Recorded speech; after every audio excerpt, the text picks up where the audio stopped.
Hello everyone, आज के इस वीडियो में हम बात करेंगे अपने क्लास 9th के chapter 4 that is linear equation in two variable. आज से हम नया चैप्टर अपना चालू करने जा रहे हैं, that is linear equation in two variable.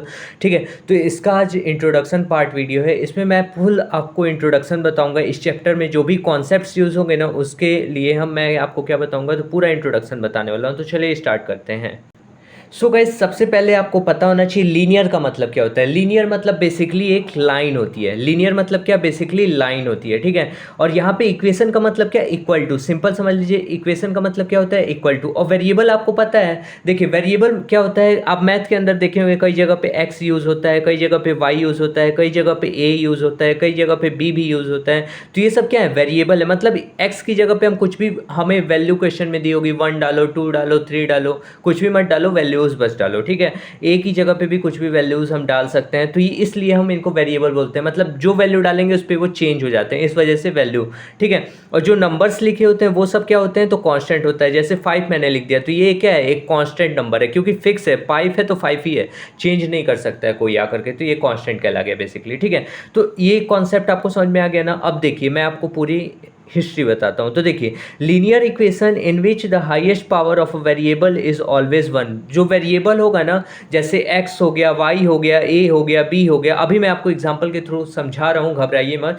तो इनकी पावर क्या होगी, हाईएस्ट 1। इसकी पावर कुछ नहीं है मतलब 1 है, इसकी पावर कुछ नहीं है मतलब 1 है, कुछ नहीं है इसकी पावर मतलब 1 है, जीरो नहीं है, 1 है। ठीक है, ये बात हमेशा याद रखिएगा। अगर पावर कुछ नहीं है मतलब 1 है, अगर जीरो होता तो जीरो लिखा होता पावर बेसिकली। ठीक है, अब देखिए, लीनियर इक्वेशन के अंदर दो तरह के हमारे वेरिएबल आते हैं। Linear equation in one variable and linear equation in two variable. अब वन वेरिएबल में क्या होता है, बेसिकली एक ही वेरिएबल होता है। जैसे आपको ऐसी इक्वेशन दी हो, सपोज करिए 2x + 2 = 0।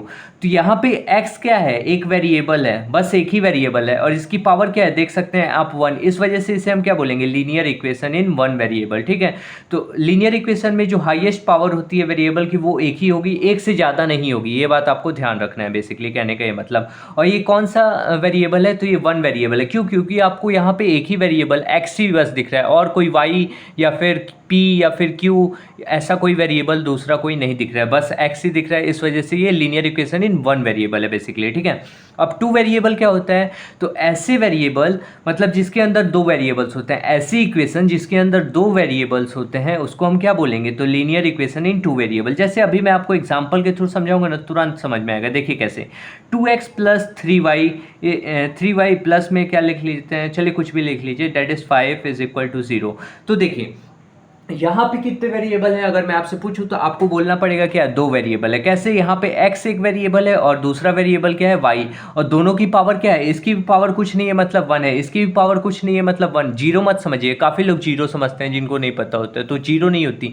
जीरो कब पावर होगी, जब उसके ऊपर लिखा होगा, जैसे x की पावर 0 लिखा है, तब आप समझिए x की पावर 0 है। ठीक है, लेकिन कुछ नहीं लिखा मतलब x की पावर क्या है, 1 है। ठीक है, तो 2x की पावर 1, 3y की पावर 1 और प्लस में y = 0। तो ये हमारा कौन सा इक्वेशन हो गया, तो ये हमारा linear equation in two variable है। इसको आप क्या बोलेंगे, तो linear equation in two variable, और इसको आप क्या बोलेंगे, तो linear equation in one variable basically. ठीक है, अब मैं आपको जनरल फॉर्म बताने जा रहा हूँ कि linear equation in two variable का जनरल फॉर्म। जनरल फॉर्म मतलब बेसिकली क्या होता है कि ऐसा इक्वेशन जैसे सारे इक्वेशन दिखते हैं, मतलब जैसे सारे इक्वेशन दिखते हैं। देखिए ये कैसे दिख रहा है, इस नंबर की जगह पे मैं a ले सकता हूँ, कि हाँ मान लो a इंटू में x, फिर प्लस में b इंटू में y, फिर प्लस में c = क्या होता है, 0।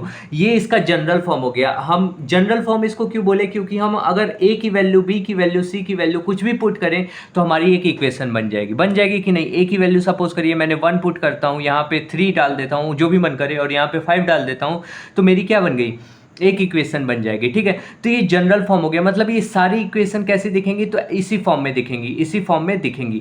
अब यहाँ पे ये जो c होता है ना, मतलब जिसके साथ कोई भी वेरिएबल नहीं होता है, इसको हम लोग क्या बोलते हैं, तो इसको हम लोग कांस्टेंट बोलते हैं। वो मैं आपको लिख के बता देता हूँ। तो ये हमारा क्या होता है, तो कांस्टेंट होता है। तो ये हमारा कांस्टेंट। ठीक है, और ये जो हमारा होता है, ये y यहाँ पे क्या है, तो ये हमारा वेरिएबल है। ये हमारा x यहाँ पे क्या है, तो वेरिएबल है, वो मैं लिख लेता हूँ, चलिए यहाँ पे, ताकि आप भूले नहीं। क्योंकि बहुत लोग यहाँ पे क्या है, भुलक्कड़ हैं। तो देखिए ये क्या है, ये हमारा वेरिएबल है, तो उसको मैं लिख लेता हूँ वेरिएबल हमारा हो गया, ठीक है। फिर देखिए ये हमारा क्या है, तो ये देखिए जो वेरिएबल के साथ वाला नंबर होता है ना, ये जो नंबर है इसको हम लोग बोलते हैं कोएफिशिएंट। क्या बोलते हैं, कोएफिशिएंट। यहाँ पे भी ए जो है साथ में इसके, इसको हम क्या बोलेंगे, तो इसको बोलेंगे कोएफिशिएंट। कुछ नहीं, डरना नहीं है, एकदम कोएफिशिएंट बोलेंगे, ठीक है। बहुत ही सिंपल है। अभी मैं आपको क्वेश्चन से पूछता हूँ तब समझ में मेरे को पता चलेगा कि आपको आ रहा है कि नहीं, ठीक है। तो चलिए मैं एक एग्जांपल लेता हूँ, तुरंत आपसे पता चल जाएगा कि आपको समझ में आया कि नहीं। चलिए देखिए, सपोज करिए मैंने एक इक्वेशन ले ली क्या, तो मान लीजिए 5x प्लस में 6y इज इक्वल टू 7, ठीक है, इज इक्वल टू 7। अब देखिए सी को मैंने उधर भेज दिया है, मतलब उधर साइड लिखा है, ऐसा चलेगा, ठीक है। मैं जान से ऐसा लिखा हूँ ताकि आपको हर एक कॉन्सेप्ट पता रहे, ठीक है। 7 को मैंने उधर जान से लिखा है, ठीक है। मैं चाहूँ तो इधर भी तो लिख सकता, लेकिन आपको क्लैरिटी नहीं होगी ना कि ये कैसे मैंने कर दिया, ठीक है। तो इसलिए मैं यहाँ पे कॉन्सेप्ट अभी आपको सिखा देता हूँ। तो देखिए 7 यहाँ पे है ना, इसका इधर इसका कौन सा साइन है, इधर कोई साइन नहीं लगा, मतलब ये प्लस का है, तो इक्वल टू के इस साइड आएगा तो क्या हो जाएगा, माइनस का। तो कर लीजिए 5x प्लस में 6y और फिर माइनस में क्या हो जाएगा 7। माइनस में क्यों हो जाएगा, क्योंकि इधर प्लस में था तो इक्वल टू के इस साइड आएगा तो माइनस, और इधर कोई नंबर नहीं बचा तो इज इक्वल टू क्या हो जाएगा 0, ठीक है, सिंपल। अब यहाँ पे देखिए ये वाला टर्म हमारा क्या है, तो ये वाला टर्म हमारा कांस्टेंट है। यहाँ पे क्या है, तो ये हमारा कांस्टेंट है, इसको आप क्या बोल सकते हैं, कांस्टेंट बेसिकली, ठीक है। तो इसको आप क्या बोल सकते हैं, कांस्टेंट। और ये दोनों को क्या बोल सकते हैं, कोएफिशिएंट। इसको हम क्या बोलेंगे, कोएफिशिएंट। और इसको भी क्या बोलेंगे, ये जो 6 है इसको भी क्या बोलेंगे, तो कोएफिशिएंट बोलेंगे। तो मैं लिख लेता हूँ, इसको हम क्या बोलेंगे, कोएफिशिएंट। और यहाँ पे वेरिएबल्स क्या है, तो वेरिएबल्स मेरा x है, और यहाँ पे क्या है, तो यहाँ पे y वेरिएबल है। बेसिकली समझ में आया ना। ये देखिए यहाँ पे a की वैल्यू क्या है, तो a की वैल्यू 5 है। यहाँ पे b की वैल्यू क्या है, तो 6 है। और लेकिन प्लस का c नहीं है, यहाँ पे माइनस का है ना, तो यहाँ पे c की वैल्यू क्या हो जाएगी, माइनस का 7। आपको c बस नहीं, मतलब 7 बस नहीं बताना है, साइन लेकर के चलना है। प्लस लगा होता है तो हम नहीं लेते हैं, बट अगर माइनस लगा हो तो माइनस का 7 आप ऐसा करके बताइएगा। तो ये हमारा कांस्टेंट हो गया, इतना तो आपको समझ में आया होगा, ठीक है। तो उम्मीद करता हूँ इतना कॉन्सेप्ट आपको बहुत ही एकदम स्ट्रेट फॉरवर्ड क्लियर हो गया होगा। अब मैं थोड़ी solutions of a linear equation in two variable के ऊपर बढ़ता हूँ। सो गाइस चलिए देखिए, अब मैं आप लोग को नया कॉन्सेप्ट बताने जा रहा हूँ, that is solution of a linear equation. मतलब लीनियर इक्वेशन हमें दी हुई होगी और हमें क्वेश्चन में बोलेगा, आगे फर्दर आएंगे क्वेश्चन तो हम देखेंगे कि उसकी आप सॉल्यूशन निकालिए। तो देखिए एक linear equation in two variable के पास इनफाइनाइट नंबर ऑफ सॉल्यूशन, मतलब बहुत सारे सॉल्यूशंस हो सकते हैं बेसिकली, ठीक है। देखिए सबसे पहले ये जो इक्वेशन आपको दी हुई थी ना, डेट इज मैंने अभी एग्जाम्पल दिया 5x प्लस में 6y माइनस का 7 इज इक्वल टू 0।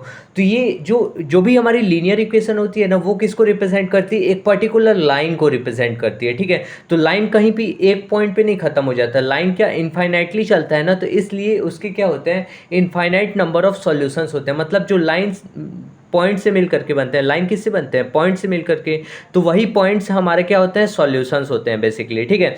तो देखिए अब मैं आपको सिखाता हूं कि सॉल्यूशंस आप बेसिकली कैसे निकाल सकते हैं। तो सपोज करिए हमें क्वेश्चन दिया हुआ है यहाँ पे x plus 2y is equal to 6, और हमें इसका बोले कि आप इसका सॉल्यूशन निकालिए। तो कैसे निकालेंगे वो मैं आपको समझाता हूँ। देखिए सबसे पहले आपको क्या करना है, एक ऐसे छोटा सा टेबल ड्रॉ कर लेना है, सिंपली कुछ नहीं करना है, ठीक है। कुछ नहीं करना है, मतलब टेबल ड्रॉ कर लेना है, इतना तो करना ही है यार, क्या करोगे आप लोग बताओ। अब यहाँ पे आप लोग को क्या लिख लेना है, यहाँ पे x लिख लो और यहाँ पे क्या ले लो, y ले लो, ठीक है।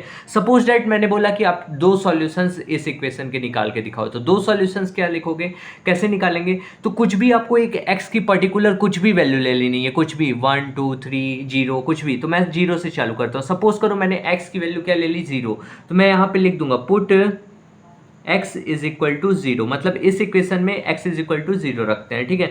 तो क्या हो जाएगा 0 प्लस में 2 इंटू वाई फिर इज इक्वल टू 6, ठीक है। तो 0 प्लस 2y कितना होगा, तो 2y ही हो जाएगा इज इक्वल टू 6। तो y की वैल्यू मेरी कितनी आ जाएगी, 6 अपॉन में 2 आ जाएगा बेसिकली। सो y की वैल्यू कितनी आ जाएगी, 2 1 सा 2, 2 3 सा हमारा कितना हो जाएगा 6, तो y की वैल्यू 3 आ गई। तो देखिए जब x की वैल्यू हम 0 डाल रहे हैं तो y की वैल्यू कितनी आ गई, 6 मतलब सॉरी 3 आ गई। तो y की वैल्यू मेरी क्या आ गई, 3। तो ये एक मेरा क्या हो गया, सॉल्यूशन हो गया बेसिकली, ये एक मेरा क्या हो गया, सॉल्यूशन, ठीक है। अब मैं इसका सेकंड पार्ट थोड़ी आपको बता दूं, मतलब दूसरा सॉल्यूशन आपको पता करना होगा। तो कुछ भी आप x की चाहे y की मान लीजिए, इस बार हम y की मान के मैं आपको चलिए दिखाता हूं। तो y की सपोज करिए मैंने ले लिया क्या, तो मैंने ले लिया सपोज दैट 5 ले लिया, ठीक है। मैंने क्या ले लिया, y की वैल्यू 5 ले ली। तो मैं लिखूंगा put y is equal to 5 in equation 1 दे देते हैं। चलिए इसको आप मान लीजिए इक्वेशन 1 है, ठीक है। तो इन इक्वेशन 1 हम लिख लेते हैं, ठीक है। अब y इज इक्वल टू मैं कितना डालूंगा, 5 डालूंगा। तो यहाँ पे देखिए x की वैल्यू मेरे को कुछ डालनी है, नहीं डालनी है तो उसको वैसे ही लिख दो। फिर प्लस लगाया तो प्लस लगा दो। फिर 2 इंटू वाई करना है तो 2 इंटू में क्या कर देंगे, 5 कर देंगे। और इज इक्वल टू क्या हो जाएगा, तो हमारा 6 हो जाएगा बेसिकली। अब देखिए यहाँ पे x है तो x कर दीजिए, और प्लस 2 इंटू 5 करेंगे तो 2 5 10 इज इक्वल टू क्या हो जाएगा, 6 हो जाएगा।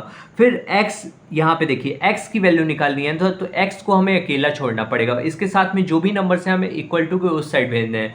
तो यहाँ पे जो 10 है वो प्लस का है तो इक्वल टू के उस साइड जाएगा तो क्या हो जाएगा, माइनस का हो जाएगा। तो यहाँ पे क्या हो जाएगा, 6 माइनस में क्या होगा, तो यहाँ पे हो जाएगा 10, ठीक है। अब देखिए यहाँ पे 6 में से 10 चला गया तो क्या बचेगा, माइनस का 4। क्यों, क्योंकि 10 में से 6 गया तो 4 बचा, और यहाँ पे बड़ा कौन है, 10 बड़ा है, और 10 के आगे माइनस लगाए, इस वजह से आंसर में भी माइनस का साइन आएगा। तो x की वैल्यू क्या आ जाएगी, अपन x की वैल्यू आ जाएगी हमारी, क्या आ जाएगी, माइनस का 4। सो x की वैल्यू जब -4 होगी तो y की वैल्यू क्या हो जाएगी, 5 हो जाएगी, ठीक है। तो आप कुछ भी x और y की वैल्यूज ऐसे जितने बोलेगा आप सॉल्यूशन उतनी वैल्यूज पुट करिए, आप यहाँ पे फर्दर आगे कॉलम्स बना करके निकाल सकते हैं। तो देखिए यहाँ पे इसके सॉल्यूशंस कैसे लिखेंगे, तो सॉल्यूशंस यहाँ पे मैं ऐसे लिख देता हूँ, ब्लैक पेन से लिखता हूँ ताकि ज़्यादा आपको क्लैरिटी रहे, ठीक है। तो सॉल्यूशंस इज इक्वल टू क्या हो जाएगा, देखिए आपका x कोऑर्डिनेट पहले लिखना है 0, फिर y कोऑर्डिनेट। तो y कोऑर्डिनेट क्या है, 3। आपको एक ब्रैकेट के अंदर लिखना है, ठीक है। जो भी आपका पॉइंट आया है, मतलब उसका कोऑर्डिनेट जो है पॉइंट का, ठीक है, 0, 3, ठीक है। फिर इसका कोऑर्डिनेट क्या है, दूसरा सॉल्यूशन हमने क्या निकाला, तो -4, 5। ये भी एक क्या है, सॉल्यूशन किसका, तो इसका, और किसी का नहीं, ठीक है, इसी का है। ये क्या है, सॉल्यूशन। बेसिकली मैंने आपको बहुत ही डिटेल में ये चैप्टर का इंट्रोडक्शन कराया कि बेसिकली हम इसमें कौन कौन से कॉन्सेप्ट्स को यूज़ करने वाले हैं। तो उम्मीद करता हूँ आपको ये वीडियो अच्छी लगी होगी। सो अच्छी लगी तो please like, share and subscribe. Thank you for watching this video.